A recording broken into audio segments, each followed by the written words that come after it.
അതിന്റെ ബാക്കി വായിക്കണം മൗലവി. അപ്പൊ തിരിയും ഇബ്നുൽ ഖയ്യിം പറഞ്ഞ എന്താണ് കേട്ട ബാക്കി. ഇല്ല അന്നഹാ ഹുനാ നുക്തത്തൻ ലതീഫ. പക്ഷേ ഇവിടെ വേറൊരു പോയിന്റ് പറയാനുണ്ട്. വഹുവ, അതെന്താണ് ആ പോയിന്റ്? അന്നൽ മുസല്ലിയ, നിശ്ചയമായി നിസ്കരിക്കുന്ന ആള്, ഇദാ ഫറഗ മിൻ സലാത്തിഹി, അയാൾ നിസ്കാരത്തിൽ നിന്ന് പിരിഞ്ഞാൽ, വദക്കറല്ലാഹ, എന്നിട്ട് അല്ലാഹുവിന്റെ ദിക്ർ ചൊല്ലിയാൽ, വഹല്ലലഹു, ലാ ഇലാഹ ഇല്ലല്ലാഹ് ചൊല്ലിയാൽ, വസബ്ബഹു, എന്നിട്ട് സുബ്ഹാനല്ലാഹ് പറഞ്ഞാൽ, വകബ്ബറഹു, അല്ലാഹു അക്ബർ ചൊല്ലിയാൽ, വഹമിദഹു, അൽഹംദുലില്ലാഹ് ചൊല്ലിയാൽ, ബിൽ അദ്കാരിൽ മസ്റൂഅതി, ശറഇൽ വന്ന ദിക്റുകളായ ലാ ഇലാഹ ഇല്ലല്ലാഹ്, സുബ്ഹാനല്ലാഹ്, അൽഹംദുലില്ലാഹ്, അല്ലാഹു അക്ബർ തുടങ്ങിയതൊക്കെ നിസ്കാരത്തിൽ നിന്ന് പിരിഞ്ഞതിന് ശേഷം നിസ്കരിക്കുന്ന ആള് ചൊല്ലിക്കഴിഞ്ഞാൽ, എപ്പോ നിസ്കാരത്തിന്റെ ഉടനെ ചൊല്ലിക്കഴിഞ്ഞാൽ, ഉസ്തുഹിബ്ബലഹു അഖീബ സ്വലാത്തി, നിസ്കാരത്തിന്റെ ഉടനെ ചൊല്ലിക്കഴിഞ്ഞാൽ, വളരെ വ്യക്തമായിട്ട് പറയാണ്, ഉസ്തുഹിബ്ബലഹു അൻ യുസല്ലിയ അലൻ നബി സല്ലല്ലാഹു അലൈഹി വസല്ലം ബഅദ ദാലിക്, ദിക്റൊക്കെ ചൊല്ലിയതിന് ശേഷം നബി സല്ലല്ലാഹു അലൈഹി വസല്ലം തങ്ങളുടെ പേരിൽ നിസ്കാര ശേഷം സലാത്ത് ചൊല്ലൽ സുന്നത്താണ്. വയദുഉ ബിമാ ശാഅ, അവൻ ഉദ്ദേശിക്കുന്ന ദുആ നടത്തലും അപ്പോൾ സുന്നത്താണ്. അപ്പൊ ഇബ്നുൽ ഖയ്യിം പറഞ്ഞതെന്താ? നിസ്കാരത്തിൽ സലാം വീട്ടിയ ഉടനെ ദുആ നടത്തിയല്ല വേണ്ടത്, ദിക്റും സലാത്തും ചൊല്ലിയിട്ടാണ് ദുആ നടത്തൽ സുന്നത്ത്.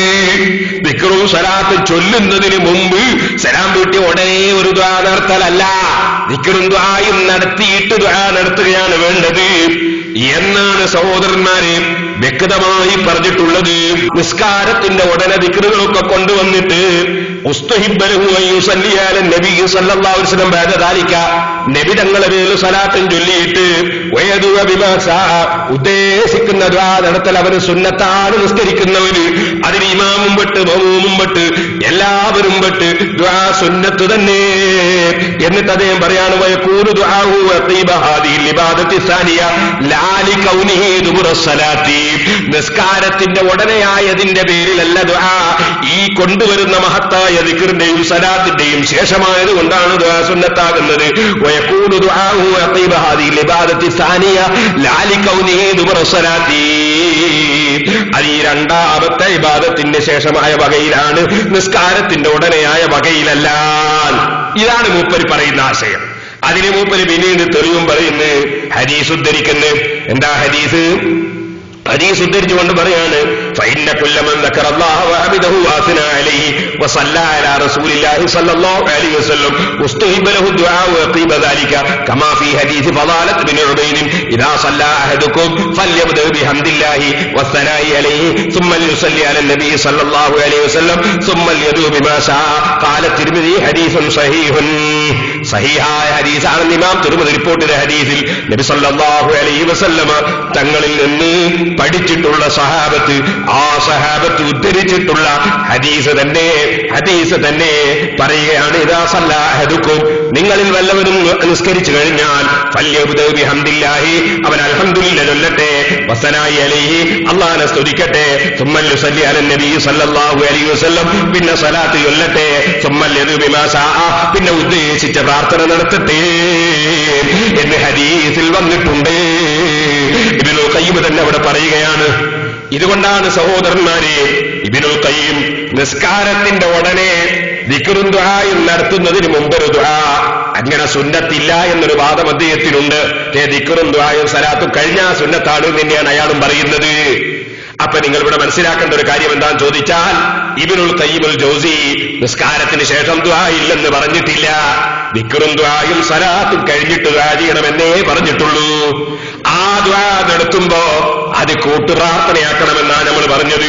നിസ്കാരം വകയിൽ ദുആ ഇല്ല എന്ന് ഇബ്നുൽ ഖയ്യിം പറഞ്ഞതിന് മർദൂദും തള്ളപ്പെടേണ്ടതാണ്. കാരണം ധാരാളം ഹദീസിൽ നിസ്കാരത്തിന്റെ ഉടനെയുള്ള ദുആ എന്ന നിലക്ക് തന്നെ ദുആ വന്നിട്ടുണ്ട്. അത് ഇബ്നു ഹജർ അസ്ഖലാനി വിശദീകരിക്കുന്നുണ്ട്. എന്നിട്ട് ഇബ്നു ഹജർ അസ്ഖലാനി അവസാനം പറയുന്നു, വഫഹിമ കസീറും മിമ്മൻ ലഖീനാഹു, നമ്മൾ കണ്ടെത്തിയ പലരും മനസ്സിലാക്കി, മിനൽ ഹനാബിലത്തി, ഹംബലി മദ്ഹബിൽപ്പെട്ട അന്ന മുറാദ് ഇബ്നുൽ ഖയ്യിം, ഇബ്നുൽ ഖയ്യിമിന്റെ ഉദ്ദേശം നഫിയു ദുആഇ ബഅദ സ്വലാത്തി മുത്ലഖൻ, നിസ്കാരത്തിന് ശേഷം നിരുപാധികം ദുആ ഇല്ലെന്ന് നിഷേധിക്കലാണെന്ന് ചിലര് മനസ്സിലാക്കി. വലൈസ കദാലിക, ഇബ്നുൽ ഖയ്യിം പറഞ്ഞത് നിരുപാധികം നിസ്കാരത്തിന് ശേഷം ദുആ ഇല്ലെന്നല്ല. ഫഇന്ന ഹാസില കലാമിഹി, ഇബ്നുൽ ഖയ്യിം പറഞ്ഞതിന്റെ ആകത്തുക അന്നഹു നഫാഹു ബിഖൈദി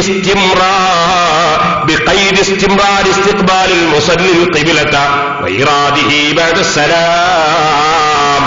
നിസ്കരിക്കുന്ന വ്യക്തി ഖിബ്ലയിലേക്ക് തിരിഞ്ഞിരുന്നുകൊണ്ട് ദുആ സുന്നത്തില്ലെന്നും അതുപോലെ സലാം കഴിഞ്ഞ ഉടനെ സലാമിന്റെ ശേഷം ദുആ കൊണ്ടുവരുന്നത് പ്രത്യേകം സുന്നത്തില്ലെന്നുമാണ് ഇബ്നുൽ ഖയ്യിം പറഞ്ഞതിന്റെ ഉദ്ദേശം. വഅമ്മാ ഇദം ഫതല ബിവജ്ഹിഹി, എന്നാ മുഖം കൊണ്ട് തിരിഞ്ഞിരുന്നാൽ ഔ ഖദ്ദമൽ അദ്കാറൽ മസ്റൂഅത, അല്ലെങ്കിൽ ശറഇൽ വന്നിട്ടുള്ള ദിക്റുകളൊക്കെ ആദ്യം കൊണ്ടുവന്നാൽ ഫലാ യംതനു ഇൻദഹു ലിതിയാൻ ബിദുആഇഹി ലൈദിൻ, ഇബ്നുൽ ഖയ്യിമിന്റെ അഭിപ്രായത്തിലും അപ്പോൾ ദുആക്ക് തടസ്സമില്ല. അയാളുടെ അഭിപ്രായത്തിലും ദിക്ർ കഴിഞ്ഞാൽ ദുആ ഉണ്ട് കേട്ടോ. ഇബ്നു ഹജർ അസ്ഖലാനി റഹിമഹുല്ലാഹ് ഫത്ഹുൽ ബാരിയിൽ കിതാബ് തവാത്തിൽ അത് രേഖപ്പെടുത്തി വിശദീകരിച്ചിട്ടുണ്ട് സഹോദരന്മാരെ. അപ്പൊ ഇബ്നുൽ ഖയ്യിമിന്റെ സാദുൽ മാദിലെ ആദ്യത്തെ വാചകം ഏതോ മൗലവിമാര് ഈ ഷാർജയിലെ സാധുവിനെ എഴുതി കൊടുത്തപ്പോ അത് കണ്ടിട്ട് പെട്ടെന്ന്